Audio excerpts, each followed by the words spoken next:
Czołg A-34 Comet to brytyjski czołg pościgowy z czasów II wojny światowej. Jego koncepcja opierała się na byciu formą przejściową pomiędzy Cromwellem a Centurionem. Skutkiem pierwszej próby modernizacji Cromwella był czołg A-30 Challenger.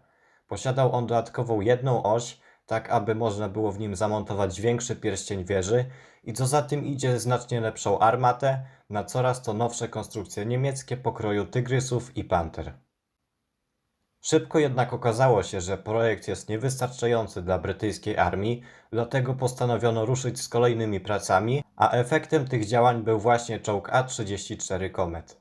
Podstawą do jego stworzenia było również podwozie Cromwella, jednakże w tym przypadku Comet posiadał dodatkowe rolki podtrzymujące gąsienice i zmieniono w nim koło napinające. Do tego Brytyjczycy stworzyli dla niego kompletnie nową wieżę, która jak na tak niewielki czołg średni była bardzo dobrze opancerzona, gdyż bazowo jej grubość wynosiła z przodu 102 mm, a to z fenomenalnie pokątowanym kształtem sprawiło, że było ona w stanie wytrzymać trafienia z wielu śmiercionośnych armat nieprzyjaciela. Skoro o armacie mówimy, to Comet posiadał dzieło QF Mark II kalibru 77 mm. W rzeczywistości była to skrócona wersja słynnej 17-funtówki, tak aby po prostu mogła zmieścić się do tak małego czołgu. Jednak pomimo skrócenia samego działa, okazało się, że stała się ona znacznie celniejsza na dużych odległościach niż jej bazowa wersja. W porównaniu z konkurencją, czyli z Shermanem Firefly oraz poprzednim Challengerem, czołg A-34 Comet wypadał zdecydowanie lepiej, gdyż był on znacznie niższy od swojej konkurencji, a także nieco lepiej opancerzony. Można by rzec, że Comet był czołgiem niemalże idealnym na warunki panujące podczas II wojny światowej, gdyż łączył w sobie wszystkie podstawowe cechy obecnych czołgów podstawowych. Znakomita armata, penetrująca praktycznie wszystko, co wtedy istniało, dobra mobilność i co najmniej przyzwoity pancerz, a ponadto posiadał on na wyposażeniu np. wewnętrzną wyrzutnię granatów dymnych. Jednak kres jego kariery dobiegł końca w pierwszej połowie 1945 roku, kiedy to zakończono pracę nad czołgiem Centurion. A tak prezentuje się klockowy model czołgu A-34 Comet i po raz kolejny, jak możecie się domyślić, jest to moja własna konstrukcja. Naturalnie zrobiłem ją w skali 1:35, tak aby pasowała do innych moich mocy. Czy z samego modelu jestem zadowolony? Powiedzmy, że częściowo, bo kadłub rzeczywiście naprawdę mi się podoba, jak tutaj te wszystkie niuanse zrobiłem, jak te wszystkie niuanse tutaj dopracowałem.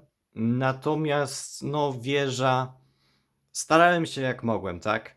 Ale no pozornie wydaje się to tylko dosyć prostą konstrukcją, jednak patrząc od strony no, mojej, tej modelarskiej, jednak to jest dosyć ciężki orzech do zgryzienia i no pewne proporcje tutaj się rozjechały i ona jest po prostu zbyt wysoka. Ale dlaczego to się stało, to może powiem później. No i chyba możemy już sobie zacząć omawiać ten model. Zaczynamy od kadłuba, jak to zwykle bywa u mnie. Z przodu mamy tutaj przednią płytę, a jakże. Jest ona dosyć krótka. Zobaczcie, że te przednie osie wystają dosyć mocno właśnie z tego zarysu i to mi się naprawdę podoba. Mamy tutaj światła. Ta płyta, nie wiem jak to nazwać, no ten element tutaj prostopadły w miarę, on jest troszeczkę zbyt gruby i chciałbym, żeby te skosy były no o płytkę tak niżej, żeby były na równi z tymi osiami, ale no nie dało się tego zrobić, więc jest jak jest. I tak zobaczcie, że ten prześwit jest dosyć duży, a Comet względem Cromwella miał naprawdę dosyć spory ten prześwit. I tutaj też coś, co no, nie byłem w stanie zrobić, mianowicie gąsienice, które powinny być na 1,5 studa, ja ich wciąż nie mam. No jest to dosyć dziwne, że Kobi nie rozprzestrzenia tych gąsienic. One były chyba bodajże tylko w pancerze trzecim i w sztugach. Poza tym naprawdę nie mogę sobie przypomnieć, gdzie były do tej pory. Od premiery już minęło chyba z dobre 2 lata, jeśli mnie pamięć nie myli. Więc no troszeczkę to jest dziwne, a myślę, że w wielu konstrukcjach, które mają powiedzmy 200-dowe gąsienice, można by było spokojnie wykorzystać właśnie te 1,5 studowe. A też wiecie, nie chciałem specjalnie kupować Pancera trzeciego, żeby akurat do tego moca sobie go zrobić, no bo to, no, to się mija po prostu z celem. Już po prostu wolałem jeszcze jedno studowe, bo też nie mam takich możliwości, żeby sobie specjalnie kupować zestawy dla jakichś konkretnych części, tak? A te gąsienice znacznie by polepszyły odbiór wizualny tego kadłuba i byłby on praktycznie idealny, jeśli chodzi o tą skalę 1:35. Dobra, dalej tutaj mamy karabin maszynowy, mamy kilka peryskopów. Dalej tutaj przeniosłem sobie jeszcze z Cromwella tu taką szpulę chyba z kablem, coś takiego. Przechodząc do boku, no to mamy tutaj skrzynki.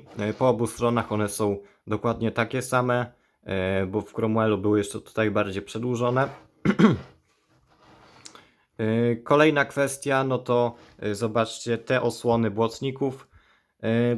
No, one są dosyć mocno uproszczone. O ile z tyłu to wygląda jeszcze dosyć akceptowalnie i tak nawet ładnie moim zdaniem, no to z przodu już jest to zbytnio uproszczone i nie oddaje wiernie oryginału, aczkolwiek też, no wiecie, nie mogłem sobie tutaj jakoś tego elementu przepołowić, żeby to tak ładnie schodziło nam do tej górnej części błotnika i też tutaj zaokrąglić, no bo to są tylko klocki i tak się po prostu nie da na razie.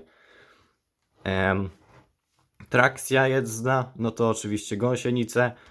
Mamy tutaj, zobaczcie, te koła, chociażby od ISA drugiego, z tymi elementami wciśniętymi i zobaczcie, to są te opony z tych takich zwykłych, no chociażby z tych, no nie, to są te cienkie po prostu opony nałożone na te większe i tutaj kolega mi doradził w wyborze po prostu tych kół. Ja tak na początku nie byłem zbytnio przekonany, no bo same te koła bez tych bandaży wyglądały dosyć dziwnie przy tym modelu, ale faktycznie jak je sobie nałożyłem, to no naprawdę wygląda to rewelacyjnie i bardzo dobrze pasuje do tego modelu. Tylko ostrzegam już na samym początku, że one ulegają odkształceniu i jeśli będziecie chcieli je ponownie sobie nałożyć na tego typu koła, no to raczej to odpada. Jest to jakby zabieg w jedną stronę i jeśli nie macie nadmiarowych takich opon, no to radziłbym po prostu no, tego nie robić. Przednie koło, ono jest troszeczkę za grube, no ale ono właśnie było w takim kształcie, więc użyłem dokładnie takiego koła. Myślę, że nawet ok to wygląda. Tutaj też rolki, mało by brakowało, żeby ich w ogóle nie było, bo zobaczcie jaka tu jest w ogóle przestrzeń, ale no jakoś mi się udało je tutaj zmieścić. No i jest ok. Natomiast tylne koło napędowe wygląda w ten sposób. Jest to no, klasyczne rozwiązanie, nic tutaj szczególnego. Jeszcze tutaj na boku mamy, zobaczcie, moim zdaniem przynajmniej ładnie upchnięte narzędzia, bo jest tutaj klasycznie łopata oraz w tym miejscu no, powinna się znaleźć taka głownia od Skarda, ale ja nie miałem swojej kolekcji od Skarda, więc użyłem po prostu młotka. No i w ten sposób to się prezentuje. W wielu brytyjskich konstrukcjach właśnie tak to wyglądało i myślę, że dobrze to wygląda, tak? Ok, przechodząc do tyłu, no to mamy tutaj no dosyć podobne rozwiązanie jak w Cromwellu, tym z zestawu. Tutaj u góry nawet użyłem nadruków. Użyłem również nadruków z tego Cromwella, tylko to jest oczywiście obrócone, żeby... No bo tutaj jest ogólnie inna szerokość tego przedziału z silnikiem, więc musiałem sobie to po prostu obrócić. Ale też tutaj w tym miejscu mogłyby się znaleźć dodatkowe nadruki po prostu tych takich klap dostępowych. Więc jakby Kobi to robiło, to pewnie by to tutaj się znalazło. Tutaj mamy wydechy. No i możemy sobie otworzyć ten przedział silnika. Mamy taki oto panel. Dosyć prosty. No i silnik. Z niego jestem naprawdę bardzo zadowolony. Zobaczcie, sam silnik znajduje się w tym miejscu. Tutaj jeszcze zakończony takim zaokrąglonym elementem. W tym miejscu mamy dwie turbosprężarki. Tutaj był, zdaje się, zbiornik z paliwem, tak samo jak w tamtym miejscu.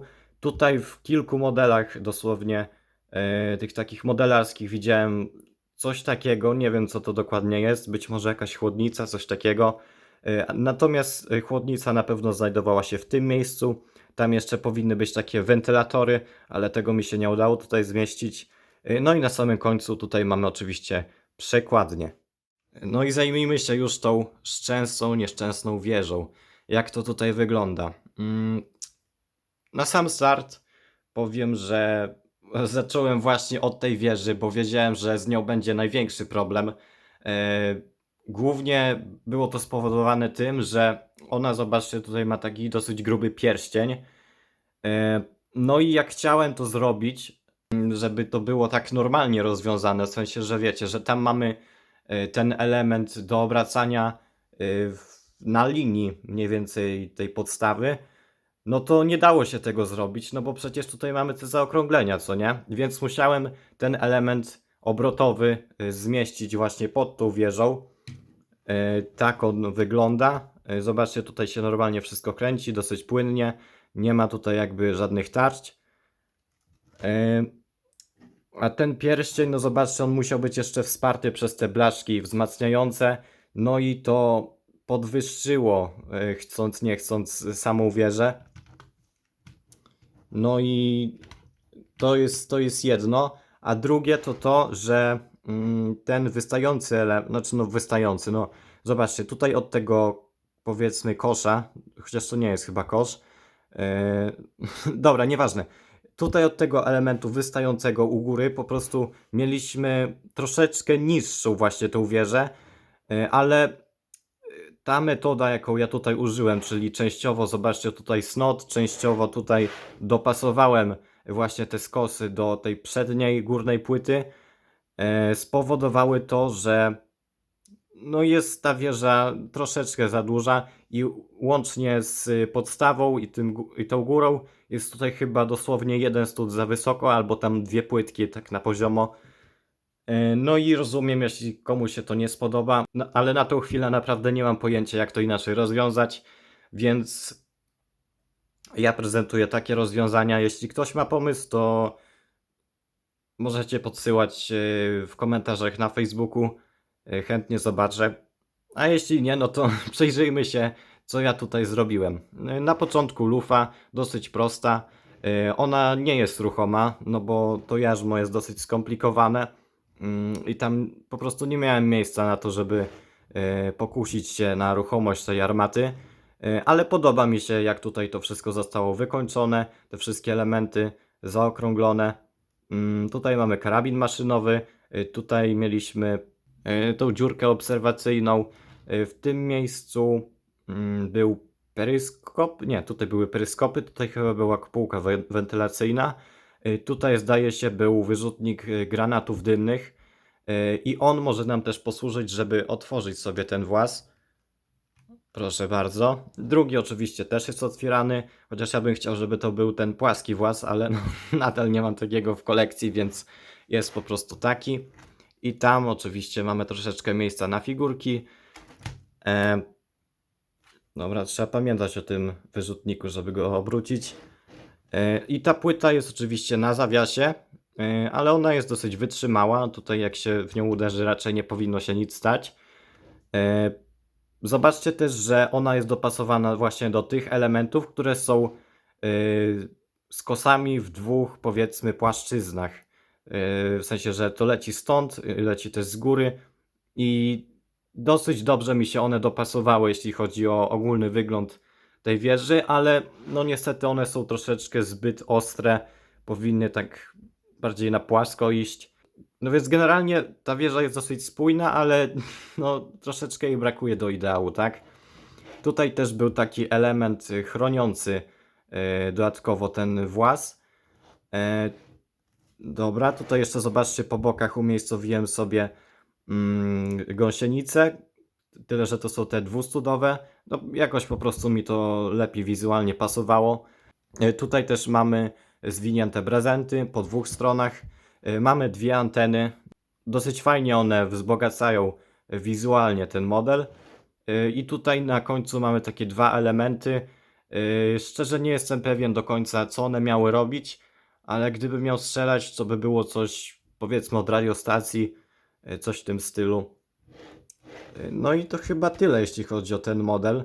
Wydaje mi się, że wyszedł on mi nawet nieźle. No i nie wiem, co jeszcze mam o nim więcej powiedzieć. No więc to by było na tyle, jeśli chodzi o ten odcinek. Dziękuję Wam za oglądanie. No i widzimy się w następnym. Trzymajcie się i cześć.